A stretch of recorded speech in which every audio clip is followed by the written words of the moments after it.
तामिळनाडूतील बहुचर्चित सातानुकुलम कोठडी मृत्यू प्रकरणात 5 वर्षांनंतर 9 पोलीस कर्मचाऱ्यांना फाशीची शिक्षा सुनावण्यात आली. एका वडील आणि मुलाचा पोलीस छळात झालेल्या मृत्यूच्या या घटनेने संपूर्ण देश हादरला होता. मात्र या प्रकरणाला अंतापर्यंत नेण्यात आणि वरिष्ठ अधिकाऱ्यांच्या विरोधात ठाम उभे राहण्यात एका कनिष्ठ महिला पोलीस कर्मचाऱ्याची हेड कॉन्स्टेबल रेवती यांची भूमिका अत्यंत महत्त्वाची ठरली आहे.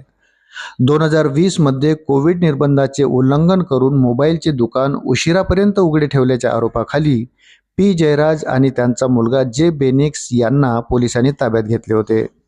पोलीस कोठडीत असताना त्यांच्यावर अमानवीय अत्याचार करण्यात आले, ज्यामध्ये दोघांचाही मृत्यू झाला. ज्या रात्री ही घटना घडली त्या रात्री रेवती सातानुकुलम पोलीस ठाण्यात कर्तव्यावर होत्या. आपल्या सहकाऱ्यांनी आणि वरिष्ठ अधिकाऱ्यांनी केलेला अमानवीय छळ त्यांनी जवळून पाहिला होता. जेव्हा या प्रकरणाची चौकशी करण्यासाठी ज्युडिशियल मॅजिस्ट्रेट MS भारतीदासन हे पोलीस ठाण्यात पोहोचले, तेव्हा रेवती यांनी अत्यंत धाडसाने समोर सत्य सांगण्याचा निर्णय घेतला. मॅजिस्ट्रेट समोर त्या म्हणाल्या होत्या, सर, मी तुम्हाला प्रत्येक तपशील सांगेन, ते सत्य सांगेन जे लपवलं जात आहे. पण मला 2 लहान मुली आहेत. तुम्ही माझ्या मुलांच्या सुरक्षिततेची आणि माझ्या नोकरीची हमी देऊ शकता का? रेवती यांनी मॅजिस्ट्रेट समोर त्या रात्रीच्या क्रूरतेचा मिनिट टू मिनिट घटनाक्रम सांगितला.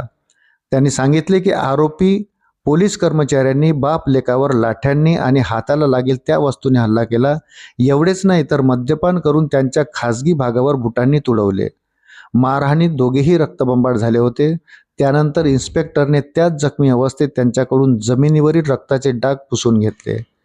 रेवती यांनी जखमी जयराज यांना कॉफी देण्याचा प्रयत्न केला, पण इतर पोलीस कर्मचाऱ्यांनी ती फेकून दिली.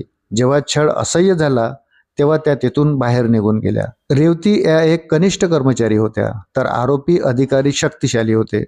चौकशी दरम्यान पोलीस ठाण्याबाहेर मोठ्या संख्येने पोलीस जमले होते, जे रेवती यांना धमकवण्याचा आणि कामात अडथळा आणण्याचा प्रयत्न करत होते. या दबावामुळे त्या सुरुवातीला जबानीवर सही करण्यास घाबरत होत्या. मात्र मॅजिस्ट्रेटनी त्यांना पूर्ण संरक्षणाचे आश्वासन दिल्यानंतर त्यांनी स्वाक्षरी केली.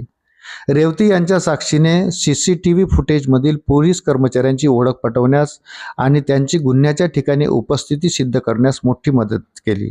त्यांच्या या धाडसी पावलामुळेच आज 9 पोलीस कर्मचाऱ्यांना फाशीची शिक्षा होऊ शकली. मद्रास उच्च न्यायालयाने त्यांच्या सुरक्षेची दखल घेत त्यांना पोलीस संरक्षण पुरवण्याचे आदेश दिले होते. खाकी वर्दीतील एका कर्मचाऱ्याने व्यवस्थेविरुद्ध दिलेला हा लढा न्यायाच्या इतिहासात मैलाचा दगड ठरेल. अशाच नवनवीन अपडेट्ससाठी व्हिडिओला लाईक आणि चॅनलला सबस्क्राईब जरूर करा. धन्यवाद.